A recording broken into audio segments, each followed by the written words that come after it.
मस्तक पर सवार हो गया और दैत्य के साथ बहुत ही तीव्र युद्ध करने लगा। फिर भी वो दोनों लड़ते हुए हाथी पर से पृथ्वी पर आ गिरे और दोनों बड़े क्रोध में भरकर लड़ने लगे। फिर सिंह बड़े वेग से आकाश की ओर उछला और जब पृथ्वी की ओर आया तो उसने अपने पंजों से चामर का सिर धड़ से अलग कर दिया। क्रोध में भरी हुई देवी ने शिला और वृक्ष आदि के प्रहारों से उदग्र को भी मार दिया। कराल को दांतों और मुख और थप्पड़ों की चोट से धराशायी कर दिया। क्रोध में भरी देवी ने गदा के प्रहार से उद्यत दैत्य को मार गिराया। भिन्न दीवार से वास्कल को और बाणों से ताम्र तथा अंधक को मौत के घाट उतार दिया। तीन नेत्र वाली परमेश्वरी ने त्रिशूल से उगाश्रय, उग्रवीर और महाहनु नामक राक्षसों को मार गिराया। उन्होंने अपनी तलवार से विडाल नामक दैत्य का सिर काट गिराया और तथा अपने बाणों से दुर्धर और दुर्मुख राक्षसों को यमलोक पहुंचा दिया। इस प्रकार जब महिषासुर ने देखा कि देवी ने मेरी सेना को नष्ट कर दिया है तो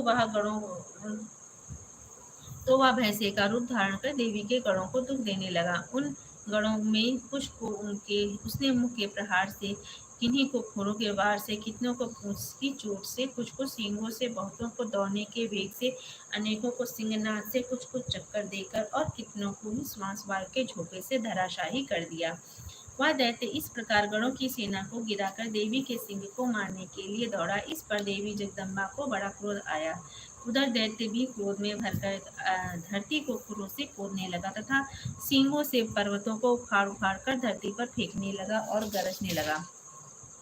महिषासुर के वेग से चक्कर देने के कारण पृथ्वी क्षुब्ध होकर फटने लगी। उसकी पूंछ से टकराकर समुद्र चारों ओर फैलने लगा। हिलते हुए सींगों के आघात से बादल खंड खंड हो गए और श्वास के प्रचंड वेग से उड़े हुए पर्वत आकाश से गिरने लगे। इस तरह क्रोध में भरे हुए राक्षस को अपनी ही ओर आते देख देवी चंडिका उसको मारने के लिए क्रोध में भर गई।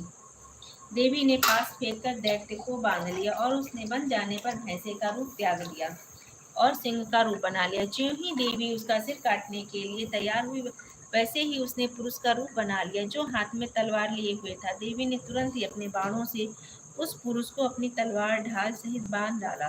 इसके पश्चात वह हाथी के रूप में दिखाई देने लगा और अपनी लंबी सूंड से देवी के विशाल सिंह को खींचने लगा तथा गर्जना करने लगा। देवी ने अपनी तलवार से उसकी लंबी सूंड काट डाली। तब असुर ने एक बार फिर भैंसे का रूप धारण कर लिया और पहले की तरह चर अचर जीव सहित समस्त त्रिलोक को व्याकुल करने लगा। इसके पश्चात क्रोध में भरी हुई देवी बारंबार उत्तम मधु का पान करने लगी और नेत्रों को लाल करके हंसने लगी।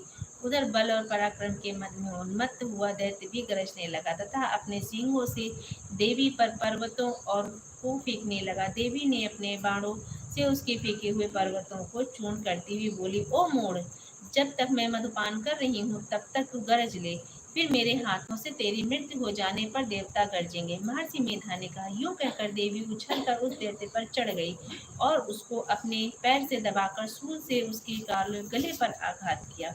देवी के पैर से दबने पर भी असुर दूसरे रूप में अपने मुख से बाहर होने लगा।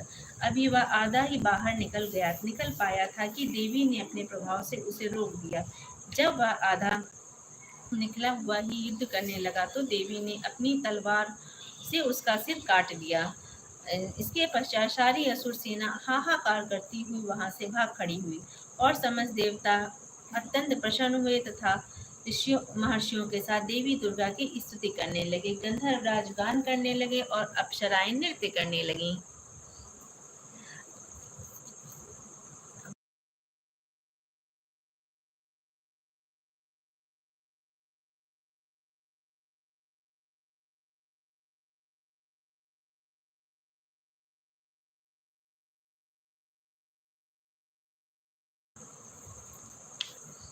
जय माता दी। दुर्गा सप्तशती का चौथा अध्याय हम कल सुबह आपको सुनाएंगे। आप लोग जरूर लाइव में आइएगा।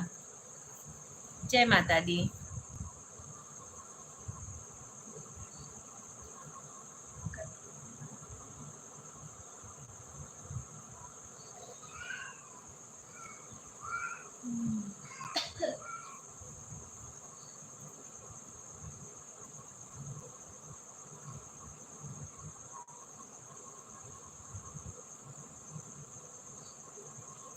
ये